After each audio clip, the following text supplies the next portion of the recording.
Masa SMA seharusnya menjadi salah satu fase paling indah dalam hidup, tapi tidak untukku.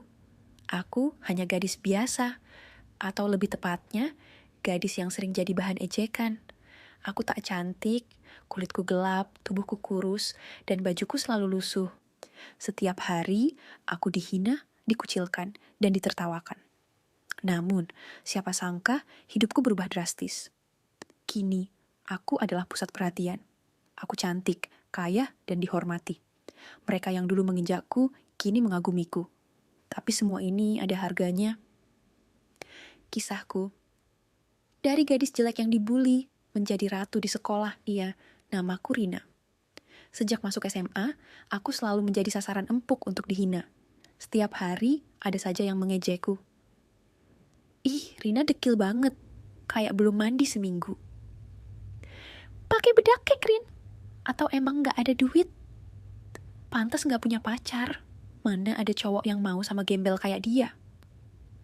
Aku hanya bisa menunduk, menggigit bibir menahan tangis. Aku tahu, aku tidak secantik mereka. Aku tahu aku miskin. Tapi, apakah aku pantas diperlakukan seperti ini? Setiap pulang sekolah, aku menangis di kamar. Aku muak. Aku ingin berubah. Aku ingin jadi cantik. Aku ingin mereka yang menghina menyesal. Suatu hari, hidupku berubah. Aku bertemu dengan seorang pria kaya, jauh lebih tua dariku. Ia melihatku sebagai sesuatu yang bisa dibentuk. Awalnya aku ragu, takut, tapi kemudian aku sadar. Ini adalah kesempatan. Uang mulai mengalir. Aku membeli baju-baju mahal, skincare terbaik, pergi ke klinik kecantikan, bahkan menjalani beberapa prosedur untuk memperbaiki wajahku. Perlahan, cermin mulai memantulkan sosok yang berbeda. Kulitku cerah, rambutku terawat, dan aku cantik. Ketika aku kembali ke sekolah setelah liburan panjang, semua mata tertuju padaku. Gadis-gadis yang dulu mengejekku, kini berusaha berteman. Para cowok yang dulu bahkan tak melirikku, kini memujiku habis-habisan. Rina, serius ini kamu? Gila, lu cakep banget sekarang. Ikut kita yuk, ada acara seru nanti malam. Aku hanya tersenyum. Mereka tidak tahu apa yang telah kulakukan untuk mendapatkan ini semua. Tapi, apakah aku peduli? Tidak. Aku telah mendapatkan apa yang kuinginkan. Aku bukan lagi gadis miskin dan dekil yang mereka hina. Aku adalah Rina, gadis paling cantik dan berkelas di sekolah ini. Namun, di balik semua pujian dan perhatian, aku sadar. Aku telah menjual sesuatu yang tak akan bisa kembali. Tapi sekali lagi, apakah aku peduli? Aku tak punya pilihan lain. Sekarang, mereka yang dulu menginjakku hanya bisa menatapku dengan iri. Aku menang. Atau setidaknya, itulah yang kupikirkan. Dunia ini kejam. Jika kau lemah, kau diinjak. Jika kau kuat, kau dipuja. Aku telah memilih jalanku. Aku telah menjadi seseorang yang mereka kagumi. Tapi di dalam hatiku, aku bertanya-tanya. Apakah ini benar-benar kemenangan? Tapi sudahlah, siapa yang peduli? Yang penting, sekarang aku ada di puncak. Hari-hari berlalu, dan aku semakin menikmati kehidupanku yang baru. Setiap hari aku datang ke sekolah dengan baju yang paling modis, wajah full makeup yang flawless, dan tas branded yang harganya mungkin setara dengan gaji setahun guru-guruku. Tidak ada lagi hinaan, tidak ada lagi cemoohan. Yang ada hanya tatapan iri dari para perempuan dan decakan kagum dari para lelaki. Aku merasa seperti seorang ratu. Dulu, saat jam istirahat, aku hanya bisa makan sendirian di pojokan, menunduk agar tak ada yang mengejekku. Sekarang, aku duduk di meja kantin, paling strategis, dikelilingi oleh geng cewek-cewek paling hits di sekolah. Mereka yang dulu paling sering menertawakanku, kini sibuk mencari muka, memuji baju dan aksesoris yang kupakai. Rin, lipstik kamu merek apa? Bagus banget sih. Ih, Rina, cowok-cowok sekarang pada suka sama kamu loh. Beneran deh, ajarin kita cara glowing kayak kamu. Aku hanya tersenyum sambil menyeruput minuman bubble tea-ku yang barusan dipesan. Lucu, sekarang mereka menjilatku, padahal dulu mereka memperlakukanku seperti sampah. Namun, meskipun aku terlihat bahagia di luar, aku tahu ada sesuatu dalam diriku yang perlahan mulai berubah. Aku semakin jarang pulang ke rumah. Keluargaku hanya orang biasa. Rumahku kecil, pengap, dan terasa begitu jauh dari dunia baruku. Aku lebih sering menghabiskan waktu di apartemen mewah yang disediakan oleh omku. Di sana, aku merasa menjadi seorang putri dengan kasur empuk, lemari penuh baju mahal, dan uang yang selalu tersedia tanpa perlu bekerja keras. Hanya satu syaratnya, aku harus selalu menurut. Awalnya, aku menikmati segalanya.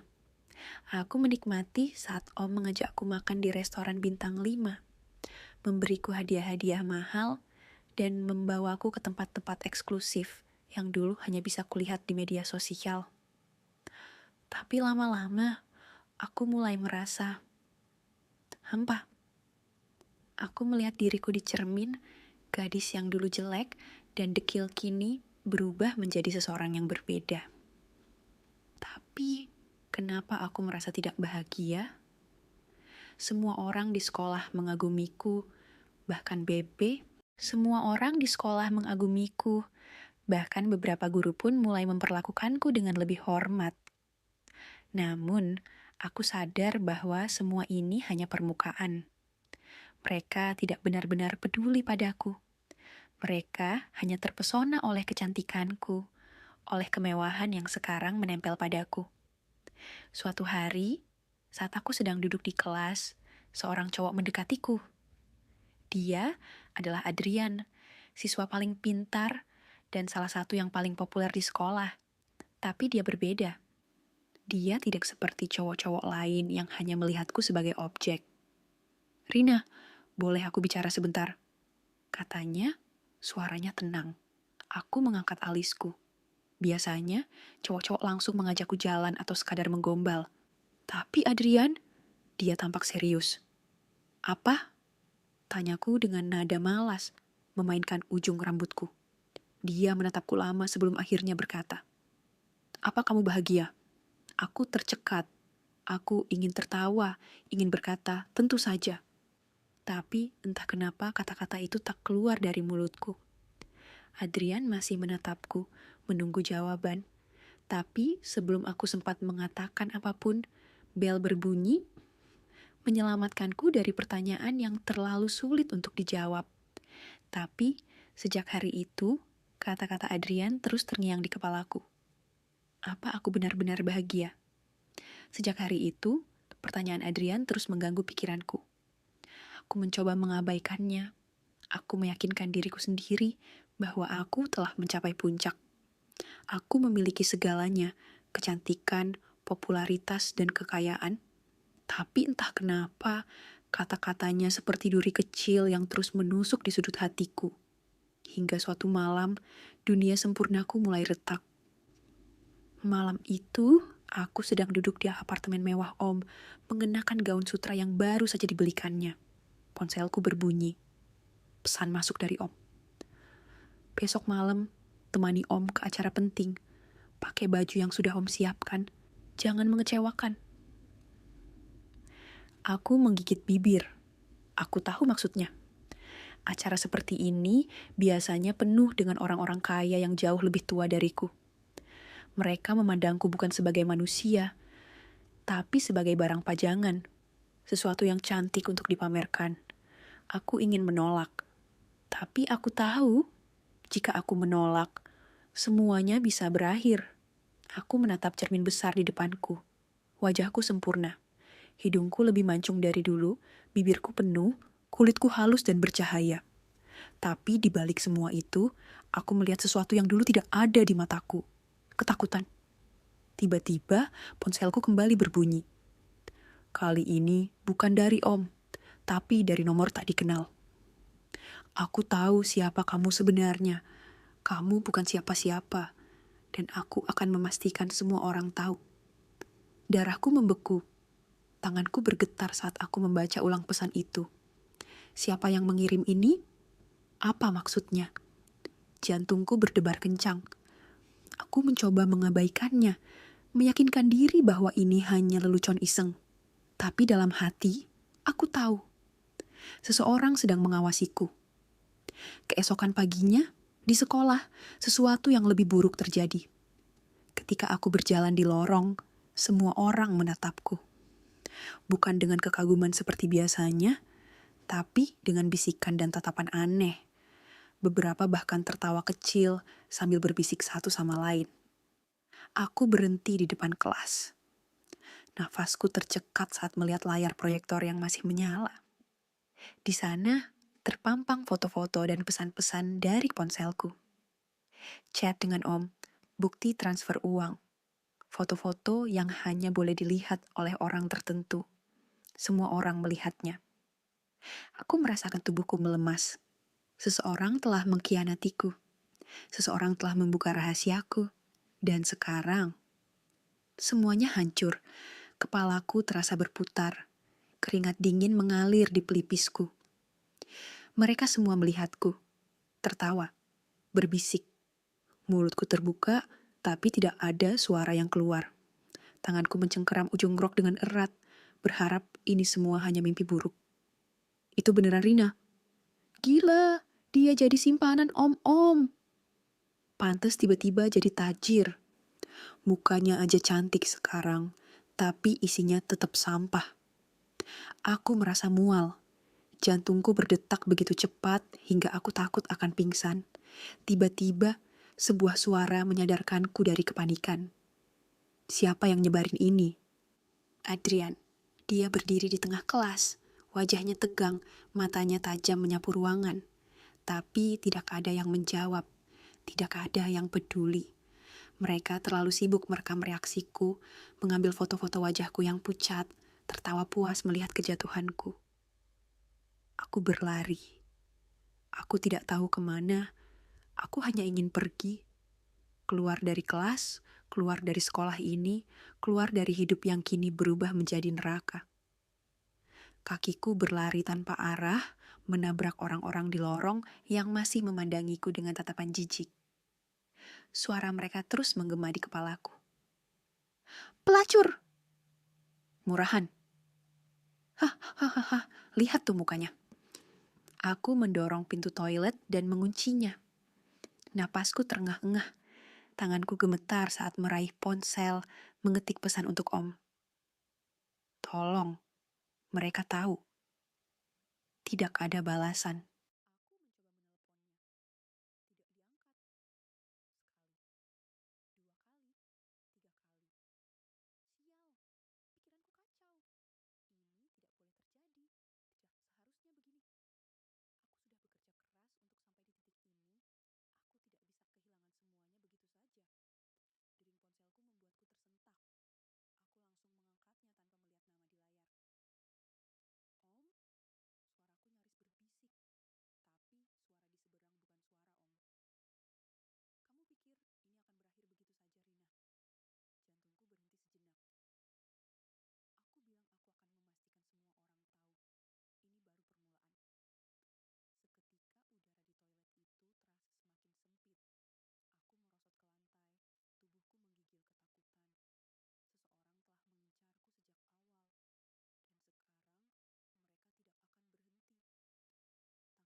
Darahku berdesir, napasku tersengal, dan aku merasa seluruh tubuhku membeku.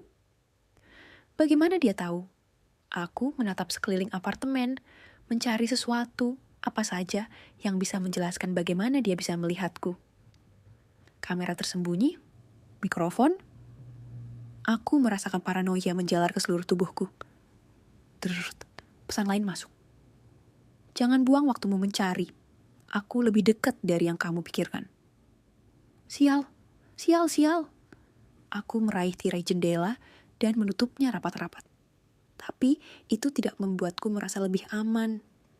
Jika dia benar-benar bisa melihatku, maka di mana dia sekarang? B.A.U.K. Sebuah suara keras terdengar dari balkon. Aku menahan napas. Perlahan, aku berjalan mendekat. Jemariku masih menggenggam pisau dapur erat-erat. Jantungku berdebar begitu kencang hingga aku merasa bisa pingsan kapan saja. Aku mengintip dari celah tirai. Tidak ada siapa-siapa. Tapi pintu balkon sedikit terbuka. Aku yakin aku sudah menutupnya sebelumnya. Rrrt, pesan lain masuk. Jangan bergerak. Aku ingin melihatmu ketakutan lebih lama. Aku tersentak mundur. Jari-jariku hampir menjatuhkan pisau yang kugenggam. Tiba-tiba bel apartemen berbunyi. Ting tong. Aku hampir menjerit. Siapa? Adrian? Atau dia? Ting tong. Suara bel kembali berbunyi. Lebih lama kali ini, aku merasakan keringat dingin mengalir di pelipisku. Aku mengintip dari lubang intip di pintu. Adrian. Aku buru-buru membuka pintu, menariknya masuk, lalu mengunci pintunya kembali. Rina, kamu kenapa? Adrian memegang pundakku, matanya penuh kekhawatiran. Aku tidak bisa menjawab. Aku hanya menatapnya dengan napas terengah-engah. Drrrt. Aku melihat ponselku. Satu pesan lagi masuk. Bagus. Sekarang aku tahu di mana Adrian. Mataku membelalak. Adrian, kita harus keluar dari sini. Bisikku, suaraku nyaris tak terdengar. Adrian menatapku bingung. Kenapa? Aku memperlihatkan layar ponselku padanya. Ekspresinya langsung berubah. Kami tidak punya waktu lagi. Kami harus pergi. Sekarang juga. Adrian langsung menarik tanganku. Ambil barang yang penting. Kita pergi sekarang. Aku mengangguk cepat, mengambil tas kecil berisi dompet dan ponsel.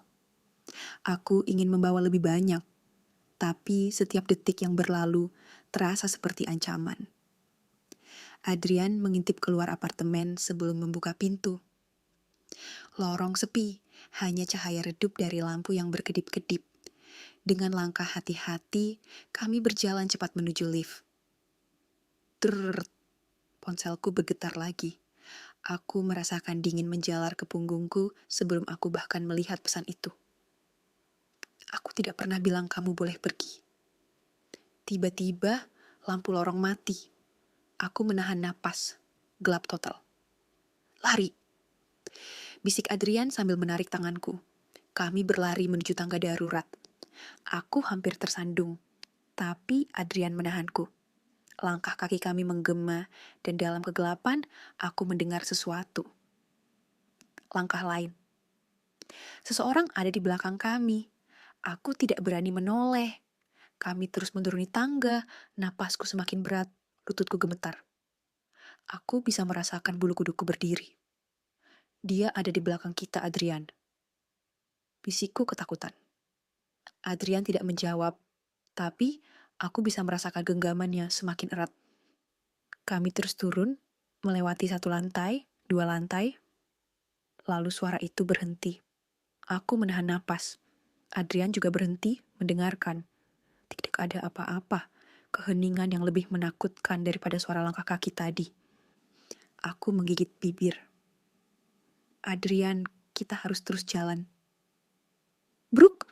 Sesuatu terjatuh di atas kami. Aku menengadah dan dalam redupnya cahaya darurat, aku melihatnya. Seseorang berdiri di lantai atas, tubuhnya nyaris tak terlihat dalam bayangan. Tapi, aku bisa melihat satu hal yang membuat tubuhku membeku. Senyum.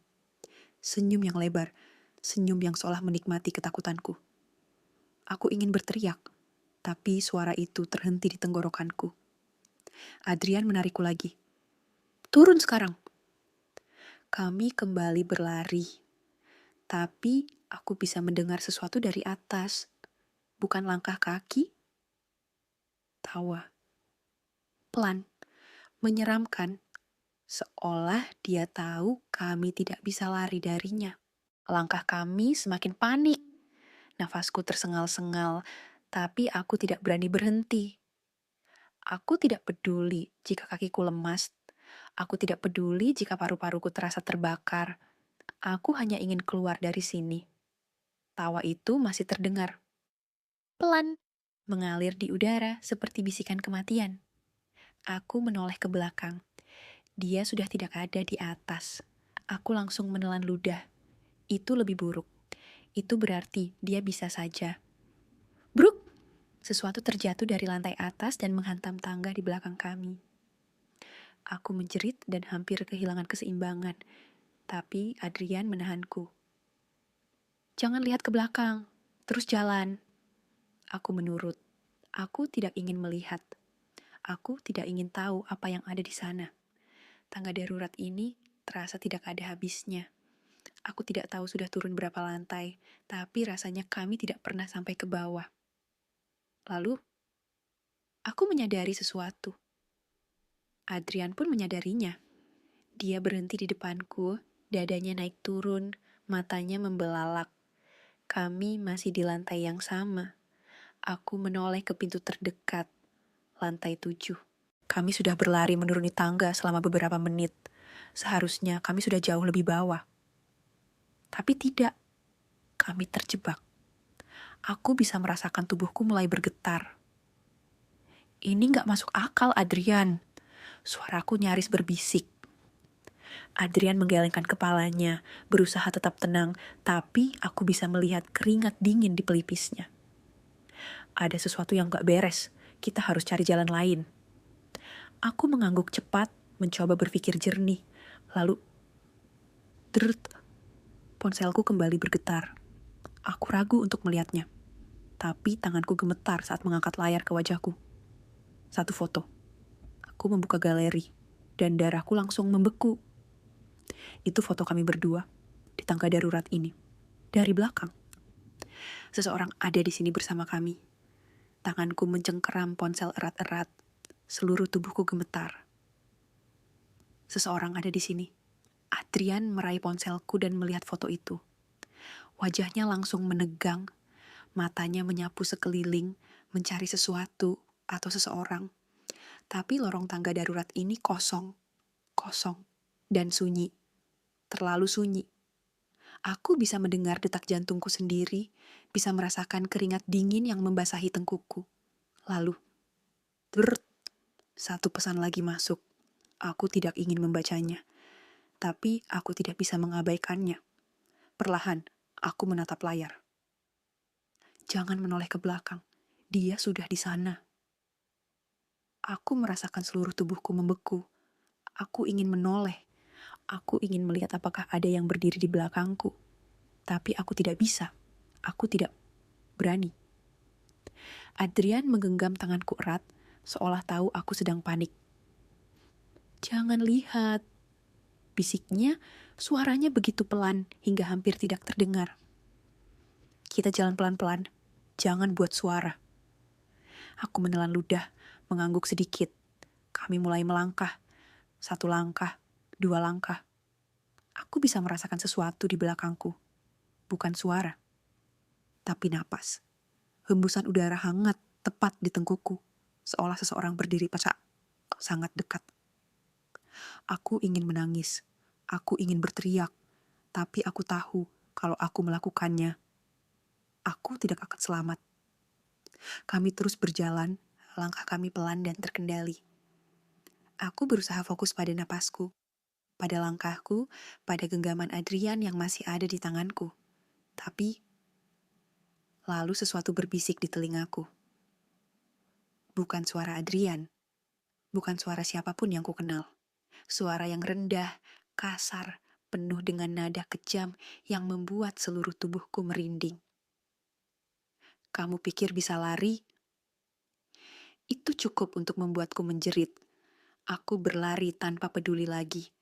Aku tidak tahu kemana aku pergi, aku tidak peduli. Aku hanya ingin keluar. Tapi sesuatu menarikku dari belakang. Kuat, dingin. Aku menjerit, mencoba meronta, tapi cengkeraman itu begitu kuat hingga aku hampir tidak bisa bergerak. Adrian berbalik dan matanya langsung membelalak. Rina! Aku melihat wajahnya yang dipenuhi ketakutan. Dan sebelum aku bisa meminta tolong, cahaya tiba-tiba padam. Gelap total, aku tidak bisa melihat apapun, tidak bisa mendengar apapun, hanya bisa merasakan syawah sesuatu menyeretku ke dalam kegelapan. Aku terbangun dengan terengah-engah. Keringat dingin membasahi tubuhku. Pandanganku buram, dan jantungku masih berdebar keras di dalam dada. Di mana aku? Aku mengedarkan pandangan ke sekeliling. Aku di kamarku. Jendela tertutup rapat, lampu kamar menyala, dan ponselku ada di meja sebelah tempat tidur. Seolah semua yang terjadi semalam hanyalah mimpi buruk. Tapi aku tahu itu bukan mimpi. Leherku masih terasa nyeri, seperti ada bekas jari yang mencengkeramnya terlalu keras. Aku meraba tengkukku, dan tubuhku langsung merinding saat menyadari sesuatu. Ada bekas luka goresan. Itu nyata. Aku buru-buru bangun dan mengecek ponsel. Tidak ada pesan aneh, tidak ada foto menyeramkan, semua terlihat normal. Tapi aku tidak bisa menghilangkan rasa takut ini. Aku memutuskan untuk pergi ke sekolah. Berada di tempat ramai mungkin bisa membuatku merasa lebih baik. Saat aku tiba di sekolah, semua mata langsung tertuju padaku. Dulu, tatapan mereka penuh dengan hinaan. Aku adalah gadis hitam, dekil, yang selalu jadi bahan ejekan. Tapi sekarang, mereka menatapku dengan iri. Aku yang dulu miskin dan diabaikan, kini berubah menjadi seseorang yang cantik, penuh gaya dan disegani. Semua ini berkat uang Om. Semua ini karena aku sekarang berbeda dari mereka. Aku seharusnya menikmati ini. Tapi setelah kejadian semalam, aku merasa ada yang tidak beres. Aku berjalan cepat ke kelas, berusaha mengabaikan bisikan orang-orang di sekitarku. Namun, saat aku melewati lorong, sesuatu membuat langkahku terhenti. Di lokerku, ada sebuah kertas yang ditempel dengan selotip. Aku meraih kertas itu dengan tangan gemetar. Tulisannya hanya satu kalimat. Aku melihatmu tadi, malam. Jantungku mencelos. Siapa yang menulis ini? Aku menoleh ke sekeliling, mencari seseorang yang mungkin sedang mengawasiku. Tapi semua orang tampak sibuk dengan urusan mereka masing-masing. Adrian, aku harus menemui Adrian. Aku berlari menuju kelasnya, berharap dia bisa membantuku memahami semua ini. Tapi saat aku membuka pintu kelasnya, aku membeku. Adrian tidak ada di tempatnya. Mejanya kosong, tasnya tidak ada. Seolah dia tidak pernah datang hari ini. Aku mencoba menghubunginya, tapi teleponnya mati. Aku merasa mual. Sesuatu tidak beres. Drrrt. Ponselku bergetar di tanganku. Sebuah pesan masuk dari nomor tak dikenal. Jangan mencari Adrian. Dia sudah milikku sekarang. Tanganku langsung menegang. Aku ingin menolak percaya. Aku ingin meyakinkan diriku bahwa ini hanya lelucon kejam. Tapi jauh di dalam hatiku, aku tahu aku sedang diawasi. Aku berdiri kaku di depan kelas Adrian, masih menatap pesan mengerikan itu di layar ponselku. Tapi sebelum aku bisa berpikir lebih jauh, itu Rina kan? Sebuah suara sinis terdengar dari belakangku. Aku menoleh. Sekelompok cewek berdiri di lorong, menatapku dengan tatapan penuh ejekan. Aku langsung mengenali mereka. Clara dan gengnya. Dulu mereka selalu membuliku. Tapi setelah aku berubah menjadi cantik dan punya uang, mereka memilih untuk diam. Sampai sekarang, aku menelan ludah, mencoba tetap tenang. Jangan hiraukan mereka, Rina. Tapi Clara tidak membiarkanku pergi begitu saja. Dulu kita pikir dia cuma numpang eksis karena pakai makeup tebal dan baju mahal. Ternyata dia punya sponsor, ya. Clara tertawa sinis, matanya menyipit penuh kebencian. Aku merasakan darahku membeku. Sial, mereka tahu. Dengar-dengar, dia jadi simpanan om-om buat bayar sekolah dan gaya hidup mewahnya. Salah satu temannya menimpali. Ih, najis banget. Pantes tiba-tiba berubah, ternyata pakai jalan pintas. Mereka tertawa. Aku bisa mendengar beberapa murid lain di lorong mulai berbisik-bisik, mencuri pandang ke arahku. Tanganku mengepal. Tenang Rina, jangan bereaksi. Aku mencoba berjalan melewati mereka, tapi Clara tiba-tiba menahanku. Mau ke mana sayang? Udah takut ya? Dulu sok keren pas jadi seleb sekolah. Sekarang malu? Aku mencoba menepis tangannya, tapi dia justru mendorongku keras hingga aku tersandung ke belakang. Bruk! Aku jatuh di lantai, tawa mereka semakin keras. Aku bisa merasakan semua mata di lorong menatapku, menghakimiku. Dulu, mereka memujaku, sekarang mereka memperlakukanku seperti sampah. Aku menggigit bibirku kuat-kuat, menahan air mata yang hampir jatuh. Aku tidak akan memberi mereka kepuasan melihatku lemah. Aku berdiri, merapikan rokku, lalu menatap Clara tajam. Terserah kalian mau ngomong apa. Tapi aku gak butuh pengakuan dari orang-orang rendahan seperti kalian. Tawa Clara mendadak berhenti. Aku bisa melihat rahangnya mengeras. Aku tahu dia tidak suka jika ada orang yang berani melawan. Dia melangkah mendekat, suaranya mengecil tapi dingin. Jangan sok berani, Rina. Aku bisa bikin hidupmu lebih hancur dari ini. Aku menelan ludah, tapi tidak membiarkan ketakutanku terlihat. Aku berbalik, berjalan pergi, meninggalkan mereka. Tapi saat aku sampai di depan kelasku, langkahku terhenti. Pintu kelas sudah penuh, coretan dengan spidol merah. Pelaur. Muritan Ani. Jual diri buat gaya. Darahku langsung menguap dari wajahku. Seluruh kelas tertawa saat aku masuk. Ada yang berbisik-bisik, ada yang sengaja menatapku penuh hinaan, dan ada yang malah dengan terang-terangan merekam reaksiku. Aku melihat ke arah meja tempatku duduk. Ada uang receh berserakan di atasnya. Mereka memperlakukanku seperti sampah. Seperti aku tidak lebih dari seorang wanita murahan. Aku berdiri di tengah kelas, seluruh tubuhku gemetar. Amarah, malu, dan ketakutan bercampur jadi satu. Lalu, dari belakang, seseorang berbisik pelan di telingaku. Suara itu. Suara yang sama seperti di tangga semalam. Aku sudah bilang, kamu tidak bisa lari. Aku membeku. Dia ada di sini. Duniaku runtuh. Aku berdiri di tengah kelas, dikelilingi tawa, ejekan, dan tatapan penuh penghinaan. Semua yang pernah aku miliki, popularitas, kecantikan, perhatian orang-orang, hancur dalam sekejap. Aku bisa merasakan napas seseorang di belakangku.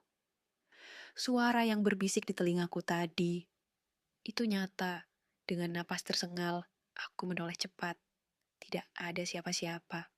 Aku memutar tubuhku, mencari-cari sosok yang tadi berbisik. Tapi yang kulihat hanyalah wajah-wajah penuh kebencian dari teman sekelas yang dulu mengagumiku. Sial, aku mulai berhalusinasi. Aku meraih tas dan langsung berlari keluar kelas, tak peduli dengan tawa mereka yang semakin keras. Aku ingin pergi, aku ingin menghilang. Aku mengunci diri di toilet perempuan. Tanganku mencengkeram wastafel erat-erat, nafasku memburu. Aku menatap bayanganku di cermin. Wajahku masih cantik, makeupku masih sempurna. Tapi untuk pertama kalinya, aku membenci apa yang kulihat. Ini bukan aku. Aku yang dulu adalah gadis sederhana. Aku memang sering dibully, tapi aku tidak pernah merasa kosong seperti ini. Sekarang, aku punya uang. Aku punya segalanya, tapi aku kehilangan sesuatu yang lebih berharga, harga diriku. Aku menjual tubuhku demi kehidupan mewah yang ternyata hanya sementara. Aku pikir uang bisa membuatku bahagia. Aku pikir dengan menjadi cantik dan populer, aku bisa balas dendam pada semua orang yang meremehkanku. Tapi lihat aku sekarang, aku malah lebih menderita. Aku tersenyum miris pada bayanganku sendiri. Mataku terasa panas, hatiku terasa kosong. Tiba-tiba lampu toilet berkedip. Aku membeku, hening. Aku bisa mendengar suara air menetes dari keran yang bocor. Lalu, deret. Ponselku bergetar di atas wastafel. Sebuah pesan masuk dari nomor tak dikenal. Kamu akhirnya sadar ya? Aku merasakan bulu kuduku berdiri. Jari-jariku gemetar saat aku membalas pesan itu. Siapa kamu? Tidak butuh waktu lama sebelum ponselku kembali bergetar. Aku selalu ada bersamamu. Sejak awal. Sejak kamu memutuskan menjual jiwamu demi uang. Aku mundur selangkah. Nafasku tercekat. Lalu, pintu toilet yang terkunci tiba-tiba terbuka sendiri. Aku menahan teriakanku. Di cermin, aku melihatnya. Sosok yang begitu familiar. Aku, tapi bukan aku yang sekarang. Aku yang dulu. Gadis SMA yang hitam, dekil, dengan seragam lusuh dan wajah tanpa makeup. Aku yang masih polos. Aku yang masih punya harapan. Aku yang masih punya harga diri. Aku mundur, tubuhku gemetar. Bayangan itu menatapku, lalu tersenyum lemah. Kenapa kamu melakukan ini? Aku ingin menangis. Aku ingin meminta maaf. Tapi sebelum aku bisa bicara, lampu toilet padam total, gelap. Dan aku merasakan sesuatu meraih pergelangan tanganku dengan erat. Aku tidak bisa bernapas. Sesuatu mencengkeram pergelangan tanganku. Erat, dingin, dan nyata. Aku ingin menjerit, tapi suaraku tersangkut di tenggorokan. Mataku mencoba beradaptasi dalam kegelapan, tapi yang kulihat hanyalah bayangan samar diriku yang dulu. Gadis itu, aku yang dulu, masih berdiri di depan cermin, menatapku dengan mata yang penuh luka. Kenapa kamu melakukan ini? Ulangnya, kali ini dengan suara yang lebih pelan, lebih menusuk. Aku membuka mulut, tapi tidak ada suara yang keluar. Aku hanya bisa berdiri kaku, tubuhku bergetar hebat. Gadis itu mendekat. Aku ingin mundur, tapi tidak bisa. Tangannya yang kotor dan lemah mengangkat sesuatu. Seragam SMA yang lusuh dan penuh noda. Seragam yang dulu selalu kupakai. Seragam yang dulu kusembunyikan di lemari, karena aku muak dengan kehidupanku yang lama. Seragam yang menjadi saksi bagaimana aku dihina, diinjak, dan akhirnya memilih jalan yang salah. Aku ingin menutup mata, tapi sesuatu membuatku tetap melihatnya. Bayanganku tersenyum, tapi itu bukan senyum bahagia. Itu senyum penuh kepedihan. Kamu dulu kuat, kamu dulu bertahan, kamu dulu punya harga diri. Dia mendekat hingga wajahnya hanya beberapa senti dariku. Aku bisa melihat air mata mengalir di pipinya. Air mata yang sama yang dulu sering jatuh saat aku dibully.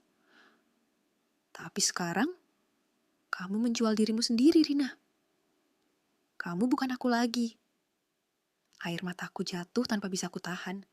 Aku menggeleng panik, mencoba menyangkal semua ini. Bukan salahku, aku gak punya pilihan. Aku akhirnya bersuara, suaraku pecah dalam isakan. Aku cuma mau berhenti menderita. Aku terdiam. Apa yang sebenarnya aku inginkan? Aku pikir uang bisa membuatku bahagia.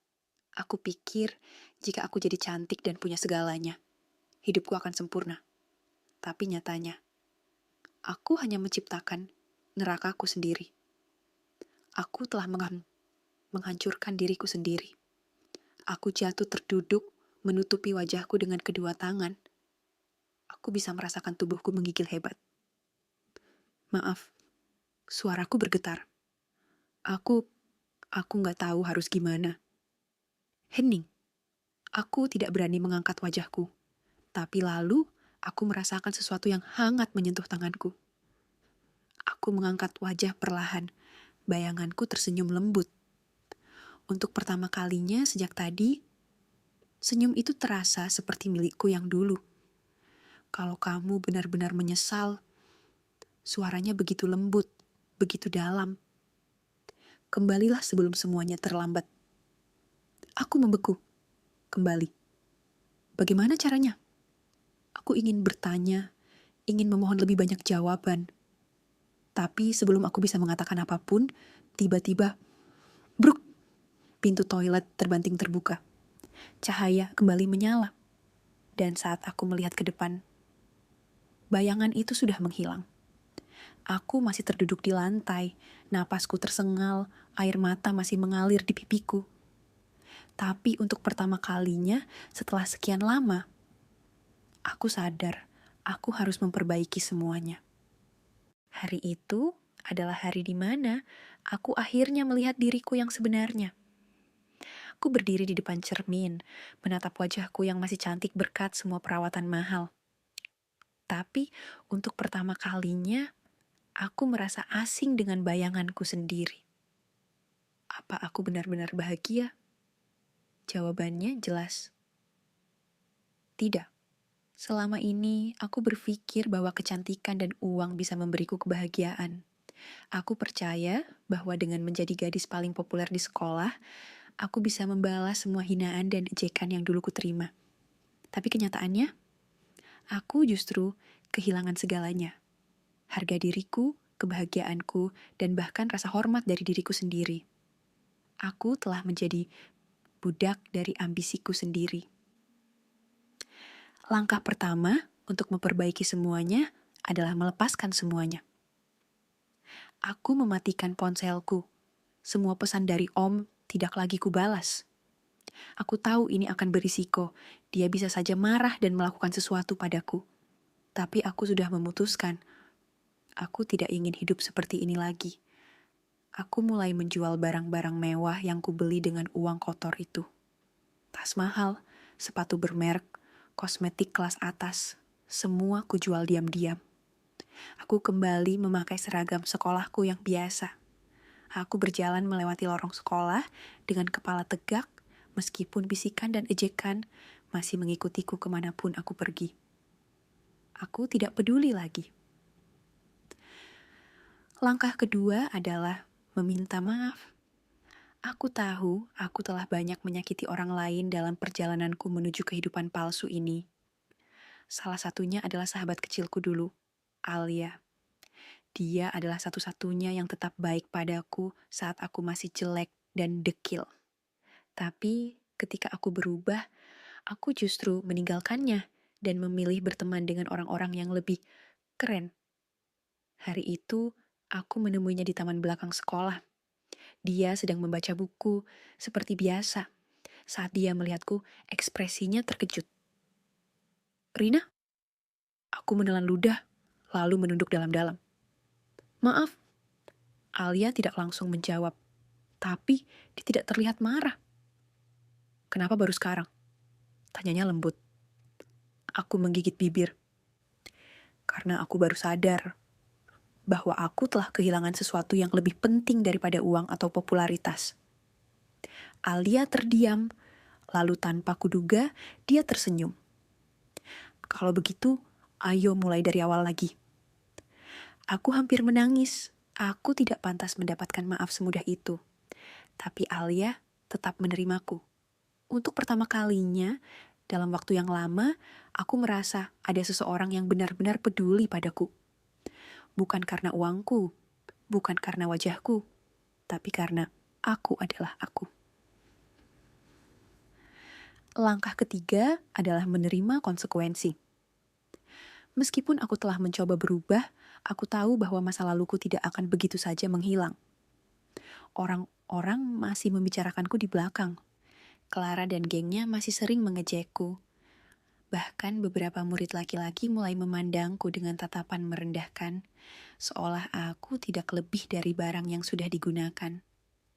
Dulu, aku akan menangis dan bersembunyi. Tapi sekarang, aku hanya tersenyum. Aku tidak akan lari lagi. Mereka boleh berkata apa saja, tapi aku tahu bahwa aku sedang berusaha memperbaiki diriku, dan itu jauh lebih penting daripada pendapat mereka. Beberapa bulan berlalu, aku bukan lagi gadis ani-ani yang mereka kenal. Aku juga bukan Rina jelek yang dulu mereka hina. Aku hanyalah aku. Aku kembali menikmati hidup sederhana. Sarapan di warung dekat sekolah, bercanda dengan Alia, dan menghabiskan waktu di perpustakaan daripada di salon kecantikan.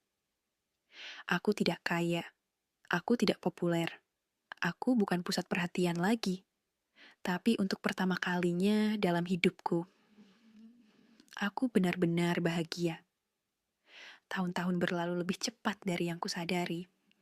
Aku lulus dari SMA tanpa sorotan, tanpa gelar seleb sekolah, dan tanpa geng yang selalu mengikutiku kemana-mana.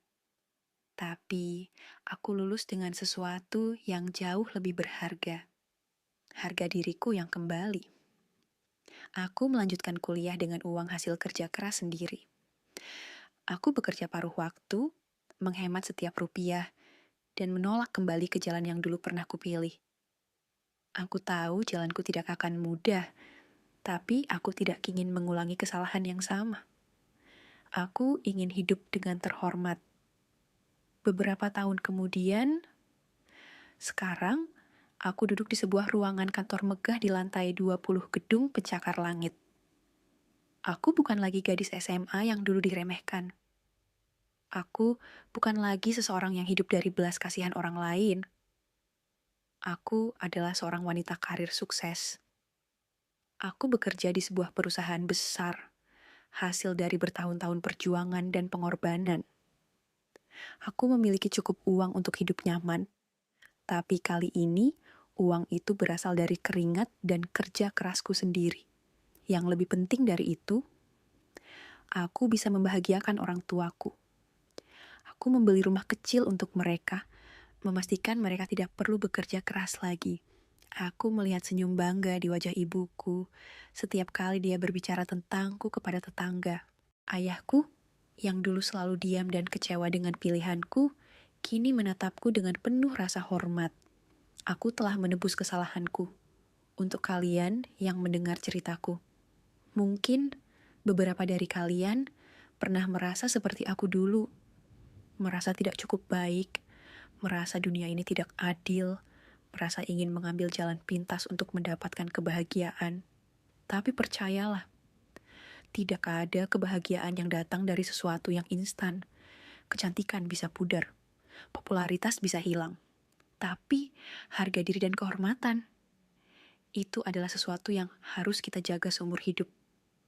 Aku pernah kehilangan semua itu. Aku pernah berada di titik terendah, merasa seperti sampah yang dibuang setelah tidak berguna lagi. Tapi aku bangkit. Aku berjuang. Aku memperbaiki semuanya. Dan kalian juga bisa. Jangan biarkan dunia mendikte siapa kalian seharusnya. Jangan biarkan hinaan dan ejekan membuat kalian memilih jalan yang salah. Karena pada akhirnya, harga dirimu lebih berharga dari apapun di dunia ini. Aku menutup laptopku, menghela napas panjang. Tulisanku sudah selesai. Aku menatap keluar jendela kantorku, melihat matahari terbenam di cakrawala. Hari ini, aku berbagi kisahku. Bukan untuk meminta simpati, tapi untuk mengingatkan bahwa semua orang bisa berubah dan memperbaiki kesalahannya. Aku tersenyum. Akhirnya, aku benar-benar bahagia.